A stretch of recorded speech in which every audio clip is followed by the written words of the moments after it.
liberty in America is under assault. We no longer live in a reality that includes property rights. We're no longer the kings of our own castle. We no longer enjoy the true benefits of capitalism. Instead, we're negotiating our rights with our own government. This isn't how our country was founded. These aren't the ideas of our founders. It's time to seize back our country. This is the Liberty Hour, where these important issues will be discussed for the sake of America's future. With a cigar in one hand and a copy of the Constitution in the other, here's your host, Sean Thompson. This is the Liberty Hour. Give us a call if you want to participate. And by the way, I go through a hell of an effort to get here live so you people could call. Those of you with teenage children who are a pain in the ass know exactly what I speak of. So give me a call at 312-642-5600. Otherwise, I'll record this son of a gun from my cigar store where it's pretty much effort-free and I don't have to run to the studio. So give us a call, or the next one may be delayed. Now, if you listen to the Liberty Hour terrestrial show on Sunday evenings, 8 to 9, you realize that we have a cornucopia of topics to speak of. I only have an hour. That hour has commercials. I really don't get to the overarching principles and the issues. So the management at 560 AM was so generous and kind that they offered me a podcast that is affiliated with AM 560 The Answer. I come in studio so you guys could call, and I could clear up a lot of the issues. But lo and behold, in this climate that we live in, more issues come up. Now, tonight is the State of the Union that was canceled. And, I said it when it happened, and I say it to this point today. I don't know how you could be and I am a conservative, a constitutionalist. I love the Declaration of Independence. I don't pretend the Constitution means anything anymore. But how you could be rooting for Trump and not feel that this was a big loss, and that tonight, when he announces, and I don't know if is there still a question in there, kid? Is there still a question that he's going to implement emergency powers and designate building the wall? I think he should do it. And I'm a person who doesn't necessarily agree with a complex mechanism of becoming a citizen. I think it should be streamlined. I think it should be more inclusive. I think it should be easier. But I recognize the problem with immigration isn't the topics that are being thrown at us by news media, propaganda, but the fact that it is American welfare that is the problem with immigration. And it's easier for Americans who are on welfare in one form or another to have the argument of the tit-for-tat laws that have been thrown and cast upon us and have been used as subversion against American citizens and against people who wish to be American citizens, rather than talk about the overarching problem, which is the American welfare system that we pretend isn't welfare. So what do I mean by this? Well, I'm old now. I'm over 50, and I have always liked to take care of myself to a certain extent. And I got, when you turn 50, something happens to us. We get a little like, wait a minute, am I really old? Stuff starts to hurt. So I really went back into that health club scene, started really working out. And you go to the health club, and what happens when you go to these health clubs is that you start to recognize each other. And there's this young kid there who, if you had a son, this would be the kind of, I have daughters. But if you have a daughter, this is the kind of kid, he seems like an honest kid, seems like a nice kid. I've been going for years now. He always talks to me. And, he's in his 20s and just out of college, got a really good job. Just a nice kid. So we're talking yesterday, and he says, hey, he always knows that I opened a real estate company in Florida. I hate Illinois. I can't stand the fact that Illinois has become a totalitarian statist state where we pretend there's a difference in mayors, where we pretend there's a difference in governors, when the reality is we're socialist frauds who are, on some degree, either want to be cut in on the scam or are too afraid to speak against it, hoping for our little welfare check down the road. So he knows I hate Illinois. And he said to me, this is a very smart kid. He said to me, hey, did you see the new program that they have for kids on student loans. And I said, what are you talking about? And he said, they say if you rent to give them the amount of money you pay in rent, give them your address and your income, and give them your student loan payment amount, and if they feel your rent is too high, they'll subsidize you. And he said this to me with a certain glee in his voice. And I said, oh, you mean you're going to go on welfare? And he looked at me, perplexed. I'm not going to have welfare. What are you talking about? I'm a young guy. I'm a tiger. I'm at the health club. I work out. I'm a man, baby. I got a great job. I'm on the cutting edge of society. I wear the kind of jeans that the kid wears on the other side that looks like yoga pants. I'm cool. And I said, no. You're a welfare queen. And he looked at me. He said, what are you talking about? Just because it's called a subsidy doesn't mean it isn't welfare. It's called a subsidy because, number one, they want you to feel that you're doing good and you're entitled to a bonus, free money.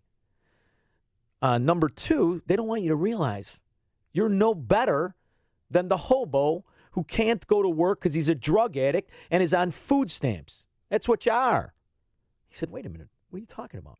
Well, when you sign those loan docs, as many of us who have kids who will be going to college realize, they give these kids who are really unaware, they don't disclose what the payment will be at the end because they need the kid to become a slave voluntarily because it's easy to control a slave.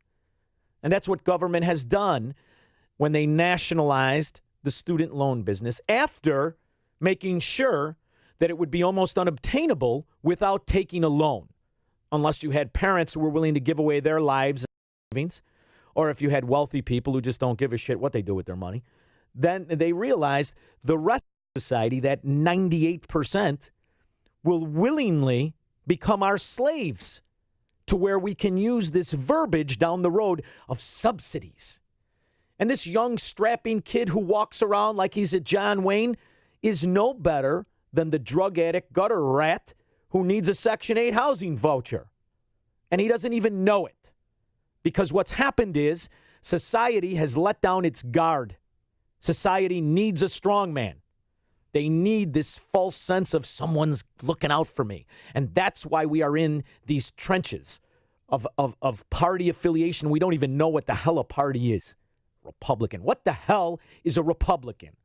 When they have idiots like Wilbur Ross, that old flaccid man waiting for his Viagra prescription, or the Liza Minnelli lookalike, Queen for a Day, Steve Mnuchin, who was a money bundler for Obama, Goldman Sachs third-generation banker, corrupt, fraudulent scumbag on the cutting edge of all insider information and all bailouts. He's a Republican, works for Trump. Or when you just appoint an oil lobbyist as Secretary of the Interior. Now, have you ever seen what the Interior Department is?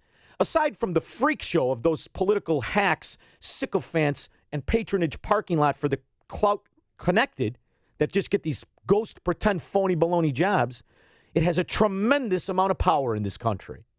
Tremendous amount. Over the land, all the parks, everything.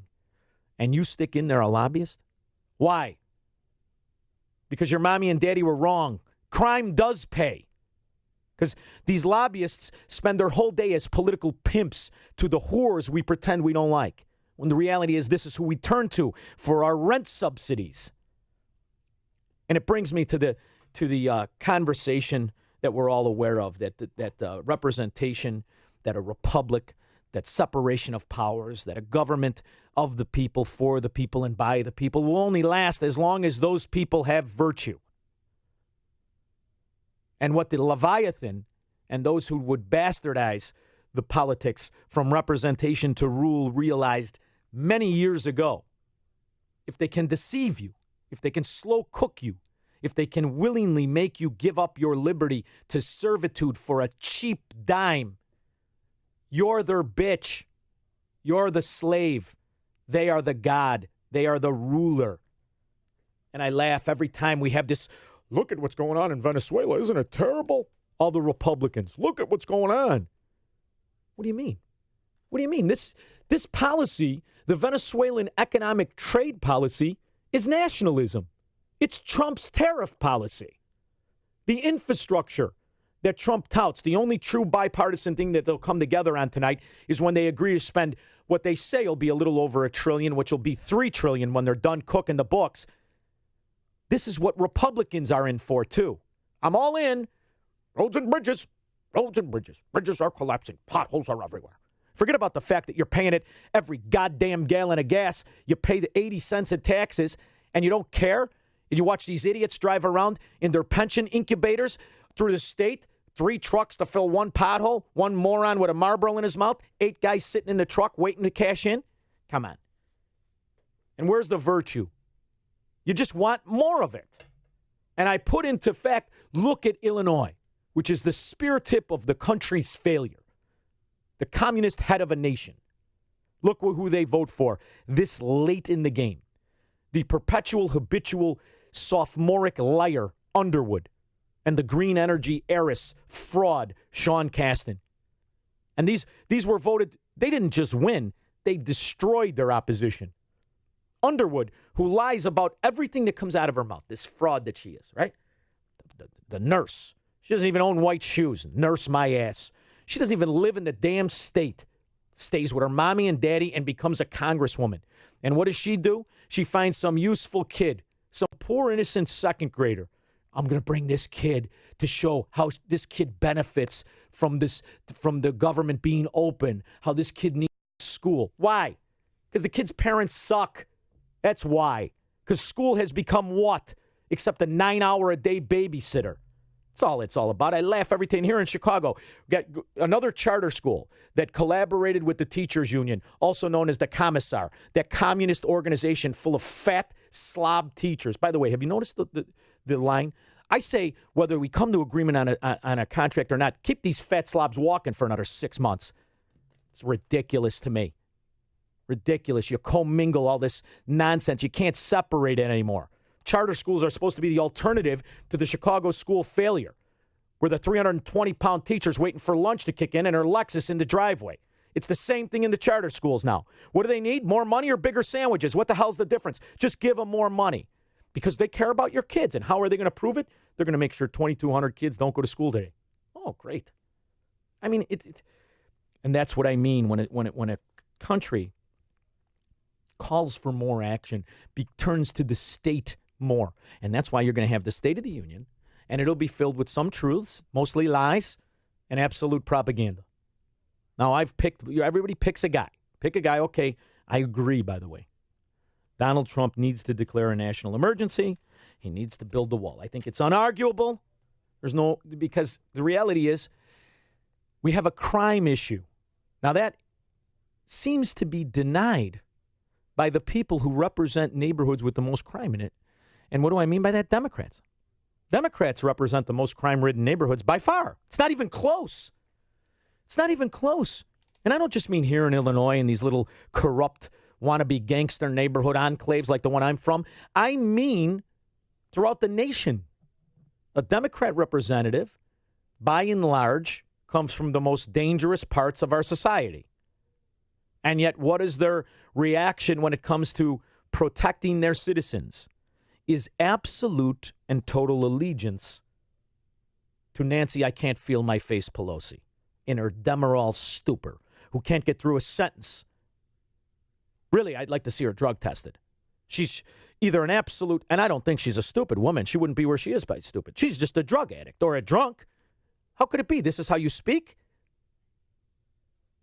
And instead, the majority of Congress is now Democrats. And you mean to tell me not one represents their district and recognizes our reality?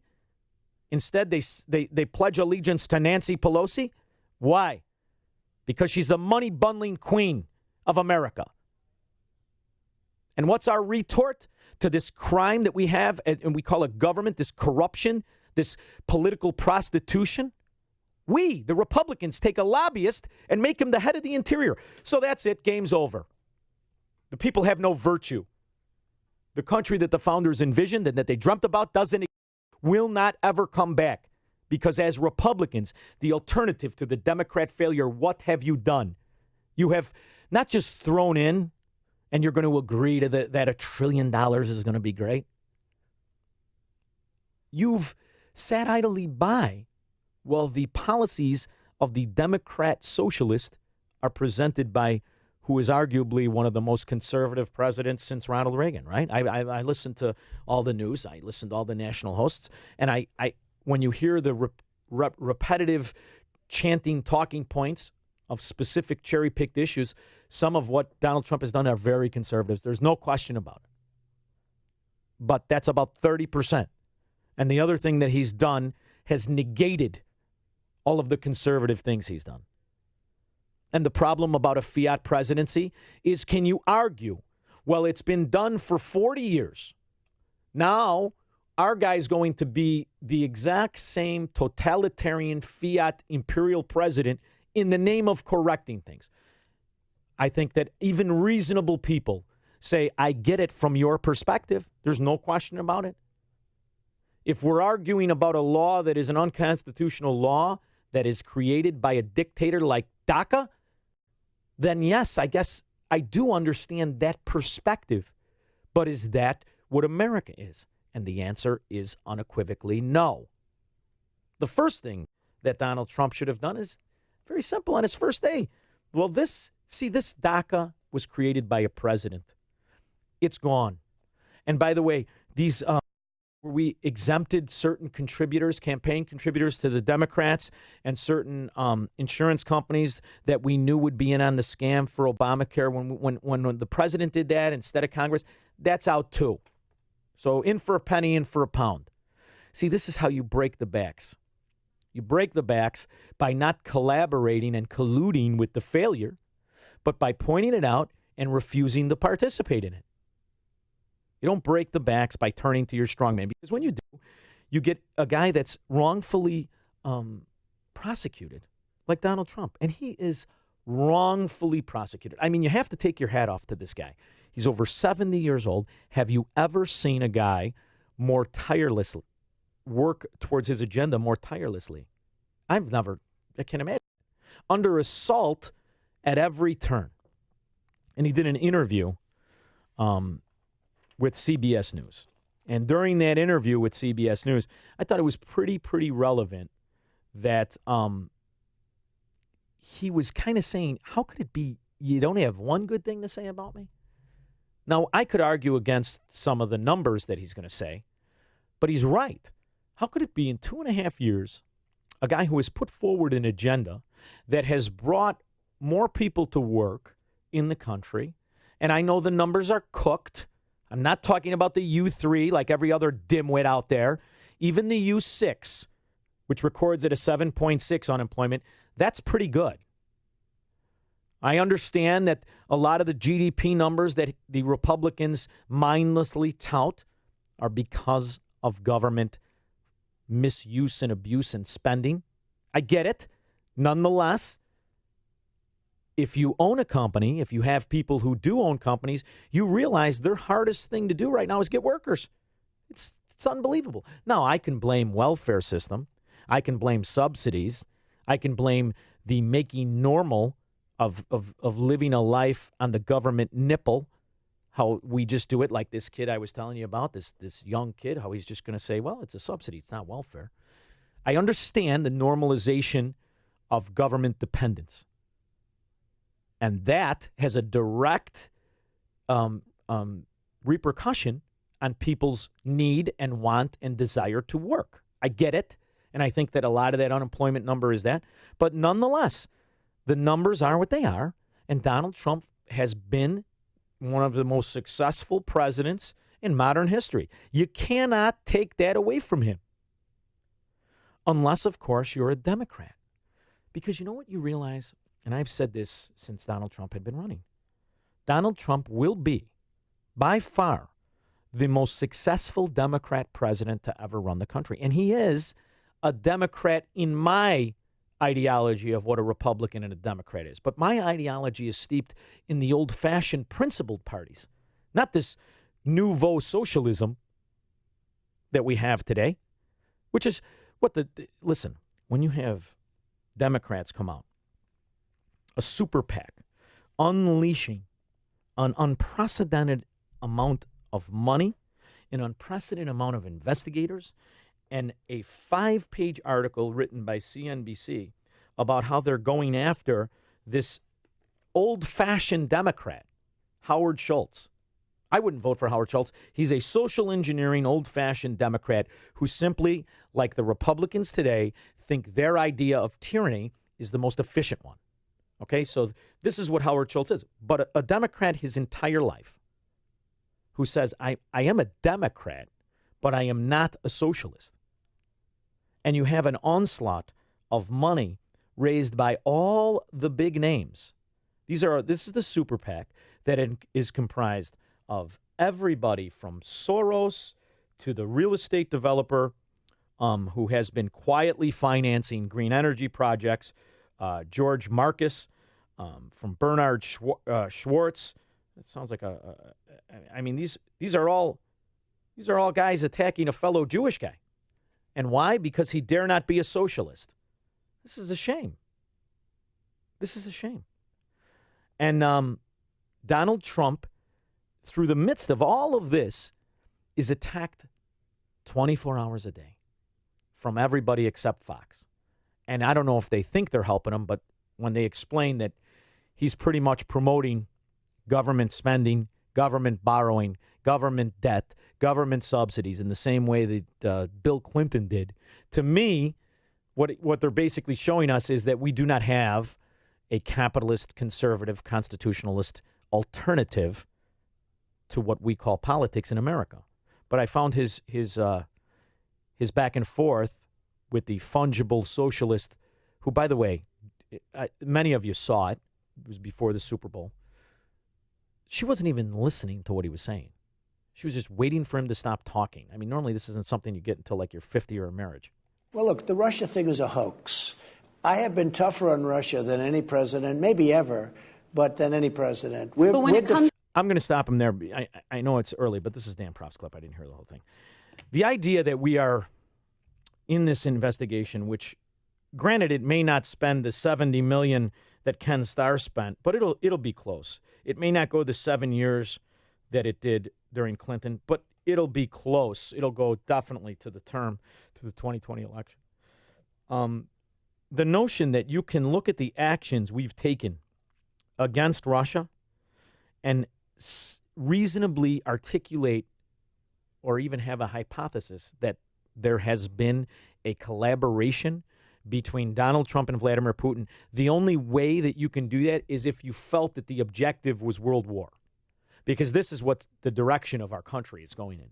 We are headed to a world war. You have these countries, and it's not really being spoken of anymore because people don't want it to get out there. They're not using our dollar anymore, the petrodollar. That it isn't just Russia. It isn't just China. It isn't just Iran. It's former colleagues, former allies in Great Britain, in parts of Europe, in the EU. They're all starting to go around the dollar. India wants nothing to do with us anymore. And once you get that, if you start to get the other Asian Horn nations to do that, now what? Now you've printed up trillions upon trillions of dollars that only we use, and you will see an implosion that'll make the Swiss franc look like a stable currency. And for those of you old-timers who remember what the Swiss franc was, you know what I'm talking about. Or the Venezuelan, whatever, the Bolivar, which is a joke. Unless, of course, you're one of their kids, because they live like royalty. That's the thing about socialism. Ocasio-Cortez and the rest of the socialists, they promote it because they like the idea of them being gods in a failed nation. So there's the collusion. And the collusion with that ideology of the Soviet nations is the Democrat platform. But that's not to be talked about by the media who pretends to hate the ex-Soviets as they adopt their ideology, the frauds that they are. But see, I can't even listen to a clip without interrupting it. It's my ADD. If you want to call during the clip, 312-642-5600. Well, look, the Russia thing is a hoax. I have been tougher on Russia than any president, maybe ever, but than any president. But when it comes to the investigation that the special counsel is conducting, I mean, 34 people have been charged here. Excuse me. Okay, you ready? Okay, you ready? Of the 34 people, many of them were bloggers from Moscow, or they were people that had nothing to do with me, had nothing to do with what they're talking about, or they were people that got caught telling a fib or telling a lie. I think it's a terrible thing that's happened to this country because this investigation is a witch hunt. It's a terrible witch hunt, and it's a disgrace. 100% unequivocally correct. It's an absolute disgrace. And for this talking point that we've all heard, 34 indictments, 34 indictments. The FBI is indicting people who they feel are lying to them. That's an indictment. The vast majority of these 34 indictments have nothing to do with Donald Trump and Russia. Cohen, the big gemstone of the Democrats, he's indicted because he's a scumbag who frauded and wanted to be a pretend mobster in the taxi cab medallion business. That's the fraud of it all.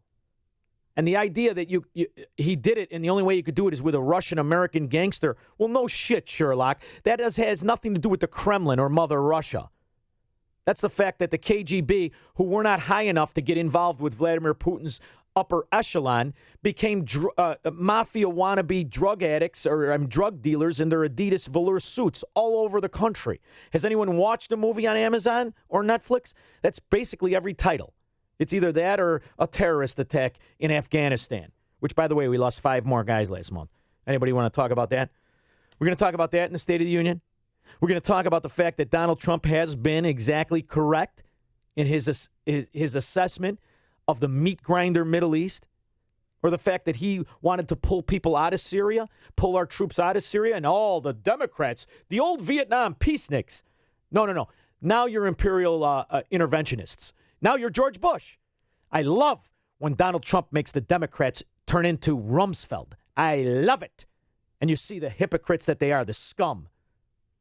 And speaking of scum, how can you go anywhere without this Northam character, this lowlife governor? Are you watching this in disgust or in hysteria? Is the schadenfreude of watching the Democrats eat themselves what's getting you by? Or are you looking at this in awe of the lack of dignity and the lack of integrity of actual governors of state and his party? His party. You know, we had a little issue with the clips. I was going to send a clip to my guy about Howard Dean on CNN yesterday, called Republicans immoral, as he comes from the party of infanticide. A doctor. This scum, Northam, is a doctor. Ralphie Northam. You're a doctor. You're a pediatric neurologist. And you want to revive the baby and then decide if it should live or die? You're Mengele. You're scum. And your party and the women that would do this, scum. And the idea of Republicans, I don't know. It's a social issue. I'm pro-choice. It's not a choice, you stupid son of a bitch. It's a murder. It's a murder. But what's going to take him down is something he did in college that is outrageous. But what do you expect? This is a party. Listen to what the stance is on minorities. Listen to what the stance is. It is using racism to correct racism. That's the Democrat idea of social engineering. They're not looking for the absence of racism. They're looking for the control of racism. They get to decide who doesn't get the job, who doesn't get into school. They get to decide what level of race must be employed, must not be employed, can get benefits, can get points on civics tests. It's outrageous to me that we let them hold a scepter of some sort of virtue as if these scum get to decide. Because that's not what if you listen to what they're really saying, they want to implement racism in the name of correcting racism. That's their whole platform. So the idea that this moron has the audacity to put blackface on or a Klansman, really? That seems like a qualification for the party of racism, the Democrat Party. And I'm not taking the cheap shot that most hosts do where they point out the obvious truth that the party of the Klan is the Democrats. That's history. I'm talking about the present day racism in affirmative action of everything from employment to schooling. I'm talking about the complacency of Republicans and their fear to engage this argument, which shocks me. Am I the only person who has a relationship with people of color who are disgusted by the Democrats' idea of using racism to placate them? Apparently I am. But let's listen to this scumbag, because these are Dan Proft's clips. I'm going to start with one. That's not it. Okay, that's just the people chanting. That's a very high standard. And so I think that's why we have called for the resignation. Yes, okay, so this is baffling to me. They've called for the resignation, and he said no. No. So everybody's called for his resignation, every Democrat in the party, every Democrat nationally, and he said no. If I leave now, it'll prove I'm a racist. And it goes to show you the hubris, the audacity, the contempt for the public politicians really have. This is what they really have. It's absolute contempt for the people's will. And, you know, I know it wasn't a topic I mentioned early on, but I have to point something out to you when I say my frustration with Republicans isn't simply the fact that they morph into Democrats and that they have done so complacently. It is the fact that when the people do speak, whether it be a Trump election and you see what's happening with the stonewalling of anything he wants to do by Democrats, that's one issue. It's the outright ignoring of the people's vote of democracy that I want to point to, because there's something going on in Europe called Brexit. And it seems far off and distant, and it seems like it's not really American issue, but it truly is. And it is in this sense of it. Europe voted to stop, Great Britain, I should say, voted to stop booing up the euro and stop being taken down by the problems of other countries. And the specificity of each issue is not relevant. What's relevant is they voted to have their government remove them from the euro 3 years ago. 3 years ago. And do you know what happens month after month after month? Nothing. And it's touted as an excuse. Oh, they couldn't come to terms. Oh, they couldn't do this. We couldn't work out the exit strategy. We didn't have the right attorney approval. The contract wasn't strong enough. We didn't know what we would. In the meantime, what is happening is that the voice of democracy is ignored. And that is what will happen as we try to peacefully remove the boot of tyranny off the throat of liberty when it comes to Obamacare. Because the reality is, nobody believes the woman who slept her way to the top, Kamala Harris. Nobody believes this dimwit. By the way, did you take a look at the mayor she was sleeping with when she was a young hot tamale? Did you see this? You almost got to love her determination. Anyway, no one really thinks that Medicare for all is great, especially those who have been cast upon the failure of Medicare. The only ones who think it's great are the guys scamming it. The guys with the floating x-ray machines or the transportation or the knee braces or back braces. They think it's great because they know what an absolute waste it is, what a fraud it is, and how easy a system it is to deceive. So they're looking forward to it. But nobody really believes this because the answer to its failing, the opposition to its failing, is having it grow. And that's been the aspect of Republicans as well. So when we pass the vote, and it will be in the future, to remove Obamacare, what's happening in Great Britain will happen here. Your voice will be ignored, as it has been since 2010, when it comes to debt, when it comes to massive social engineering, when it comes to the Leviathan and us trying to starve it. What happens is what will happen tonight in the State of the Union. So I'm going to predict what will happen tonight in the State of the Union. And we'll leave the big one for last, okay? The big one that we all know what's going to happen or what should happen. We'll just do the little minor stuff. They will parade around children, and by they, I mean the Democrats when they come in, right? Underwood, the habitual con artist liar, will hold the little hand of the second grader who it's a benefit for her mom not to have to deal with her for 9 hours a day while the government was shut down. So they'll wheel her on. And then Sean Casten, he'll bring on the principal of the school, who wouldn't have an existence if it weren't for charity of the people and the turning a blind eye to the inadequacies of her performance in running the school the little girl goes to. And they'll parade the kids around. And I'm sure some of the Democrats will parade around their useful idiots. And then Trump will come in and he'll point to the sixth grader that, if you've heard this story, and like me, you don't agree with Trump on everything, you agree with him on some things, this is an infuriating story.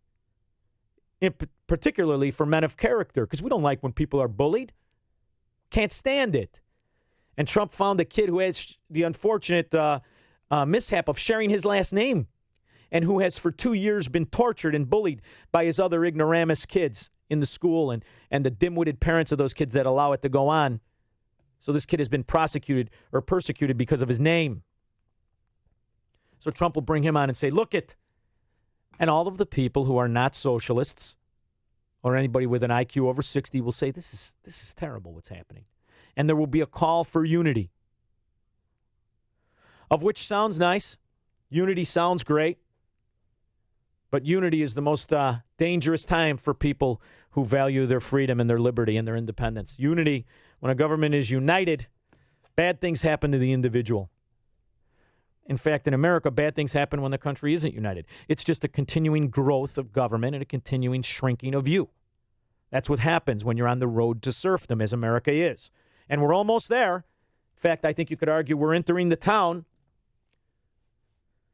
So that's what will happen. And the only time there will be cheers, there will be boos, there may even be an outcry.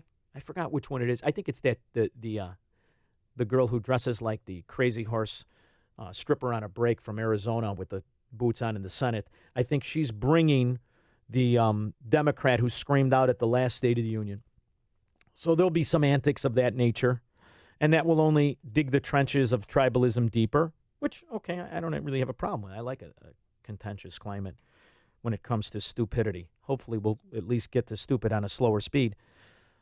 So that's what will happen. And when the cheers happen will be when people like me are most oppressed. When government comes together and agrees to fraud the citizens more by confiscating more of its money in the future by agreeing to spend it today.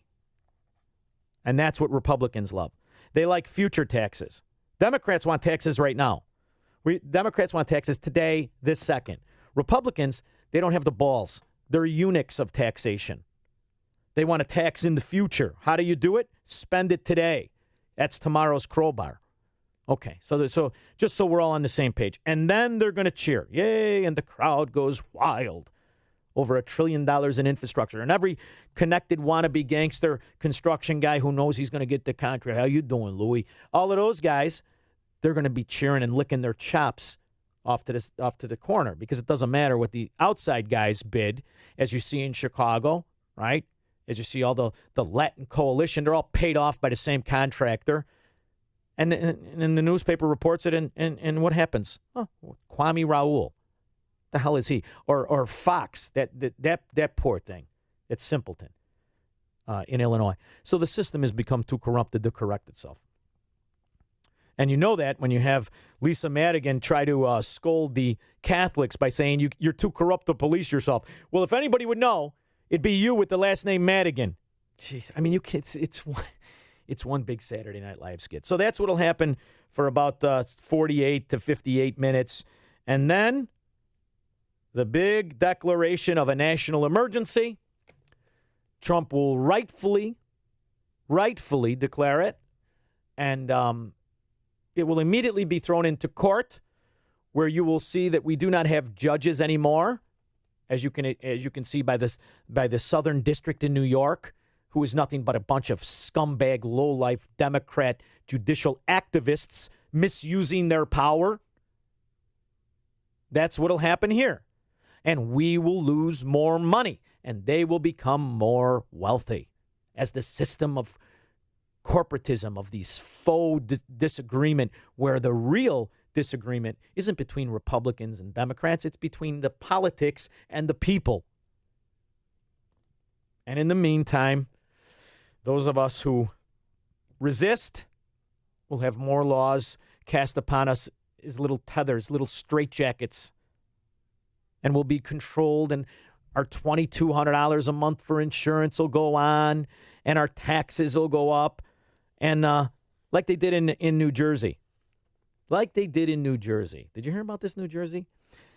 The balls of this New Jersey. It's the only state that's worse than New Jersey is Illinois. So for those of us in Illinois, I want you to hear what's going down in New Jersey. For a rainy day, some of your hard-earned dollars may be taken away as the weather turns ugly and raindrops fall on the Garden State. A new bill would allow for the creation of local or regional stormwater utilities, giving local counties and municipalities the power to collect a tax from properties with large paved surfaces, such as parking lots. That's businesses and homeowners. Senate President Steve Sweeney. With all this salt that we've had on the roads recently, that's all running into the sewer systems. So you can't ignore problems because they don't go away.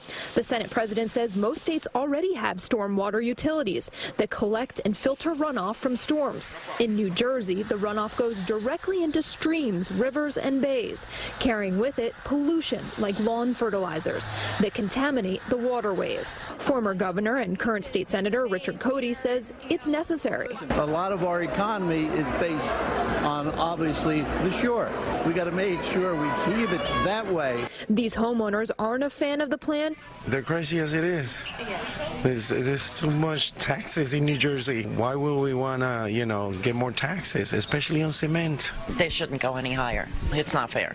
Some Republicans have dubbed the bill the rain tax, saying another tax makes New Jersey even more unaffordable. And State Senator Tom Kean Jr. agrees.